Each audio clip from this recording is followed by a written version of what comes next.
در چھوڑ کے تیرا کہاں بندہ تیرا جائے۔ بسم اللہ الرحمن الرحیم، الحمدللہ رب العالمین، والصلاة والسلام علی رسولہ الکریم، اما بعد۔ قال رسول اللہ صلی اللہ علیہ وسلم: ان اعظم النکاح برکتا ایسرہ مؤونہ، او کما قال علیہ الصلاة والسلام۔ حضرات گرامی، اللہ تعالیٰ نے ہمیں اور آپ کو جو دین عطا فرمایا، اس میں انسانی فطرت کی رعایت رکھی گئی ہے۔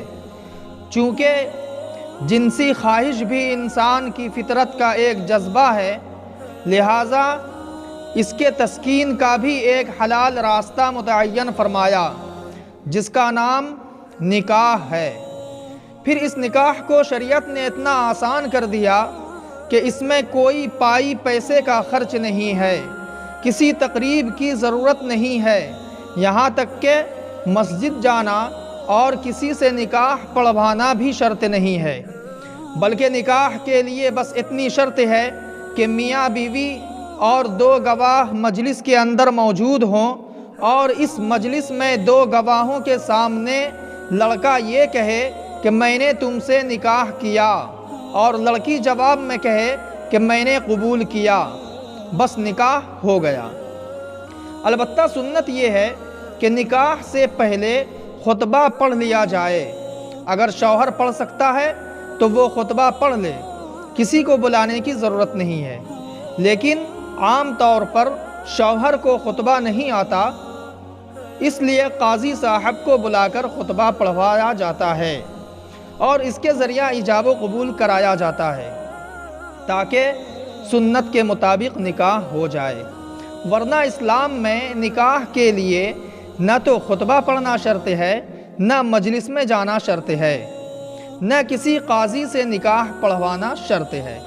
اللہ تعالیٰ نے نکاح کو اتنا آسان اس لیے کر دیا تاکہ انسان کی فطری خواہش غلط راستے تلاش نہ کرے، اور جب فطری خواہش پیدا ہو تو انسان کے پاس اس خواہش کو پورا کرنے کے لیے حلال راستہ موجود ہوں، جنہیں بغیر دشواری کے حاصل کیا جا سکے۔ حضرات گرامی، آج ہمارا رویہ اس کے برعکس ہے۔ آج ہم نے نکاح کو معاشرے میں ایک عذاب اور دشوار کن راستہ بنا لیا ہے۔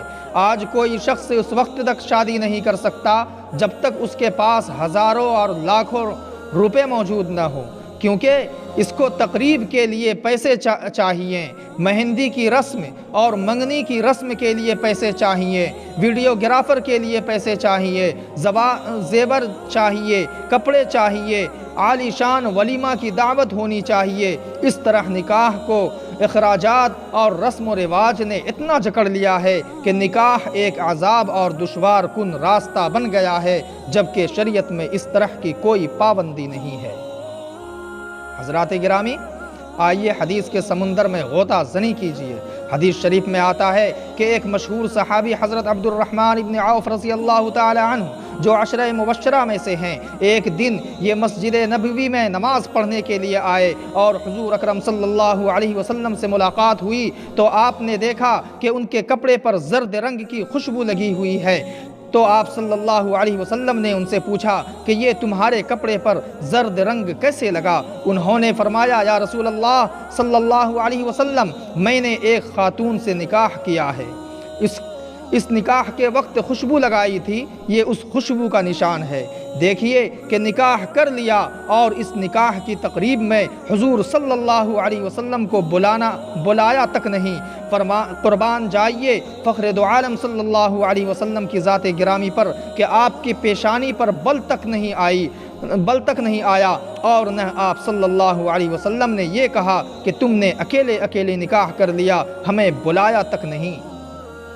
اس لیے کہ یہ ساری شرطیں اور قیدیں جو ہم نے لگا رکھی ہیں کہ جب تک ہزاروں آدمی نہ بلائے جائیں، جب تک شامیانہ نہ لگایا جائے، جب تک ہال بک نہ کیا جائے، جب تک ایک ہی رنگ کی 40 گاڑیوں پر بارات نہ لے جائی جائے، جب تک ایک ہی رنگ کی 40 گاڑیوں پر بارات نہ لے جائی جائے اس وقت تک شادی نہیں ہوگی۔ اسلام میں اور حضور صلی اللہ علیہ وسلم کے زمانے میں ان چیزوں کا تصور نہیں تھا۔ حدیث کی کتابوں میں ایک واقعہ ملتا ہے کہ ایک اور انصاری صحابی رضی اللہ تعالیٰ عنہ حضرت جابر رضی اللہ تعالیٰ عنہ جو حضور اکرم صلی اللہ علیہ وسلم کے بے حد چہیتے اور لاڈلے صحابی تھے، انہوں نے سفر کی حالت میں اپنے نکاح کا تذکرہ کیا۔ یا رسول اللہ، میں نے نکاح کر لیا ہے۔ دیکھیے یہاں بھی نہ تو حضرت جابر رضی اللہ تعالیٰ عنہ نے حضور اکرم صلی اللہ علیہ وسلم کو بلایا اور نہ ہی حضور نے یہ شکایت کی کہ تم نے اکیلے نکاح کر لیا اور ہمیں پوچھا تک نہیں۔ اس لیے کہ مذہب اسلام کی یہ تعلیم تھی کہ نکاح کے لیے کوئی خاص اہتمام نہ کیا جائے۔ ایسا نہیں کہ نکاح ہو تو اس کے لیے ایک طوفان برپا کیا جائے، مہینوں اس کی تیاری کی جائے، پورے خاندان میں اس کی دھوم مچے کہ اس کے بغیر نکاح ہو ہی نہیں سکتا۔ حالانکہ رسول اللہ صلی اللہ علیہ وسلم نے فرمایا ان اعظم النکاح برکہ ایسرہ مؤونہ، سب سے بابرکت نکاح وہ ہے جس میں سب سے کم خرچ ہو۔ مگر اس میں ایک بات یاد رکھنے کی ہے، نکاح کے بڑے اخراجات دو ہی ہیں، ایک مہر کا خرچ ہے، ایک ولیمہ کا خرچ ہے۔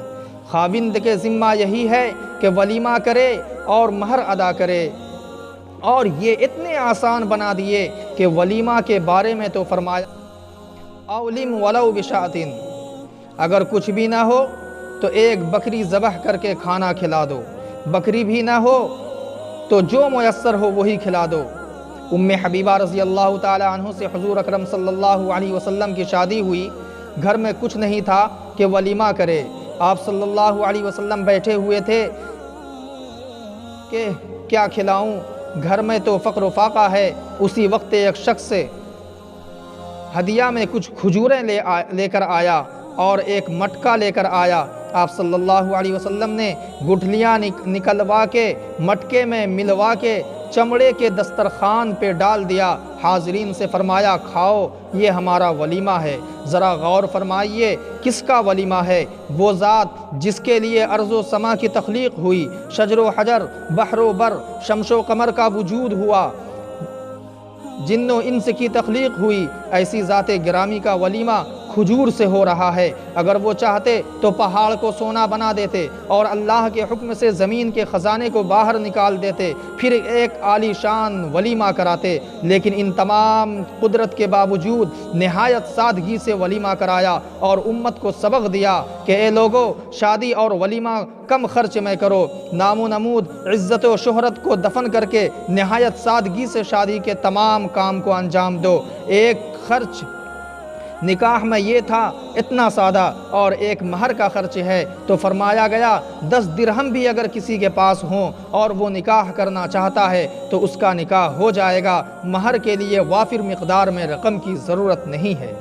حضرات گرامی، افسوس صد افسوس، شریعت نے نکاح کو جتنا آسان بنایا تھا، ہم نے اس کو اپنی غلط رسم و رواج کے ذریعہ اتنا ہی مشکل بنا دیا ہے، جس کا نتیجہ ہمارے سامنے ہے کہ لڑکیاں بغیر نکاح کے گھروں میں بیٹھی ہیں، حلال راستے کو چھوڑ کر حرام راستے کو اختیار کر رہی ہیں، پھانسی کے پھندے کو چوم رہی ہیں، خودکشی کرنے پر مجبور ہیں۔ وہ اس لیے